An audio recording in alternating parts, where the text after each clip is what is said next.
On va parler alors un petit peu, revenir en arrière. C'était donc il y a 50 ans, le 22 mars 1968. Alors on ne va pas régler la question de l'héritage de mai 68 en 10 minutes ici, mais c'était un peu impossible d'éluder la question totalement aujourd'hui. Donc 50 ans pile après le mouvement du 22 mars, 50 ans après la fac de Nanterre, les garçons dans la résidence des filles, les interpellations pour les cailloux lancés sur la façade d'American Express, symbole du capitalisme et de l'impérialisme américain en pleine guerre du Vietnam. Voilà, et évidemment, Daniel Cohn-Bendit, l'icône du mouvement. Daniel Cohn-Bendit, qui était ce matin l'invité d'Europe 1. On l'écoute.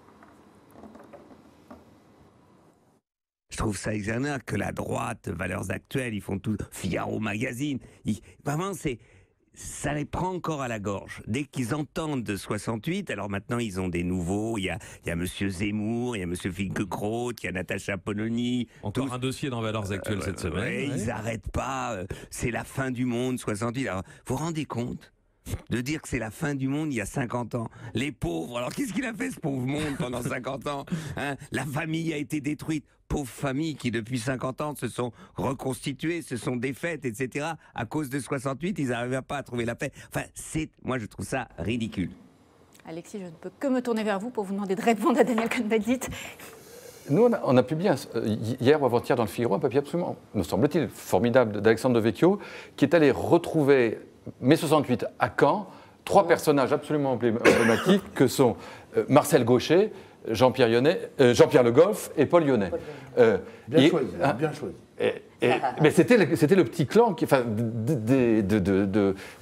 menait à Caen mai 68, qui était d'ailleurs un mai 68 beaucoup plus ouvrier et prolétaire qu'à Paris, et celui des beaux quartiers et du quartier latin. Et il raconte la trajectoire, alors Paul Lyonnais entre-temps est mort, mais il raconte la trajectoire de ces gauchistes, qui sont des vrais gauchistes. Nous, on a fait une conférence il n'y a pas si longtemps avec Le Goff et quelqu'un que vous connaissez bien, l'un et l'autre, qui est Patrick Buisson, où ils s'affrontaient sur mai 68. Et Le Goff racontait, nous, en mai 68, on était des vrais gauchistes. On voulait faire la révolution. C'était gros. Alors, il dit, alors maintenant, lui, et je pense que Gauchet dirait un peu, il dit tout ça, c'était du simulacre, c'était un peu ridicule, c'était grotesque, etc. Mais ce qui est intéressant, c'est que là où, finalement, les idéologues de droite, genre Patrick Buisson, disent que c'est la matrice de la victoire du néolibéralisme. Et le symbole de ça, c'est Cohn-Bendit qu'on voyait à l'instant. C'est-à-dire que Cohn-Bendit, le gauchiste, devient Macron. Les anciens de 68 disent « mais pas du tout, on était vraiment de gauche, on était vraiment du côté de la Révolution, on n'était pas pour le triomphe et la victoire du capitalisme ». Même si à la fin, ils disent bah oui, c'est vrai qu'à partir des années 80, tout ce mouvement historique a produit finalement l'assomption du néolibéralisme. Olivier Duhamel, si votre fiche Wikipédia est exacte, vous étiez à Nanterre ? Exact, j'étais à Nanterre en 68. Alors quelques souvenirs. C'est quand même très gentil de m'accueillir ici. Écoutez, moi je pense qu'il y avait vraiment de tout dans ce mouvement, ce qui faisait que, par exemple, moi j'étais assez peu politisé, en tout cas pas dans un parti, encore moins dans un groupe. J'avais commencé je m'intéressais à la vie politique depuis tout petit parce que je vivais dans une famille politique, mais j'avais pas d'engagement. Ça a commencé avec l'arrestation de Régis Debray quand j'avais 16 ans et demi, où j'ai commencé à vraiment m'intéresser à la politique. Mais le mouvement, moi j'étais en droit, enfin en sciences éco très exactement, donc qui n'était pas le terrain le plus agité. Et pourquoi est-ce que beaucoup de mes camarades qui étaient encore moins politisés que moi sont venus dans le mouvement mai 68 ? Alors pas du tout parce qu'ils voulaient faire la révolution, au sens en tout cas gauchiste du terme, mais parce qu'ils ressentaient une chape de plomb de l'autoritarisme, de la télévision sous contrôle, de vieux profs qui faisaient des cours dans des amphis en robe comme il y a 200 ans et auxquels on ne pouvait pas adresser la parole. C'est-à-dire quantité de facteurs d'arriération dans une société démocratique qui faisait que on trouvait ça formidable de se révolter. Et puis quand je rentrais à la maison ou d'une manif et que mon père me disait « mais enfin, tu as défilé derrière un drapeau rouge, tu as chanté l'international, tu sais que c'est le truc des staliniens qui oppriment », je lui répondais « mais on s'en fout complètement, ça n'a aucune importance ». Donc je pense qu'il faut distinguer entre, en effet, ce dont vous avez parlé, qui était d'avoir un peu plus âgé que moi peut-être, en tout cas certainement plus intelligent et plus dur et plus fermement politisé, et la grande masse de ceux qui ont suivi pour lesquels c'était un mouvement anti-autoritaire, d'effervescence, en plus joyeux, on rigolait, et puis en plus avec les filles c'était plus ouvert et tout. Et il y avait l'histoire effectivement de la résidence des filles et des garçons à Nanterre. Carole Barjon, vous auriez aimé couvrir mai 68 ? Couvrir ? Oui, comme journaliste. Ou éventuellement même y participer, parce que c'était assez joyeux. Mais moi, je trouve qu'au-delà de tout ça, moi j'ai lu l'interview qu'a donné Serge July, fondateur de Libération, dans Libération ce matin, où il raconte un peu ce que c'était le mouvement du 22 mars.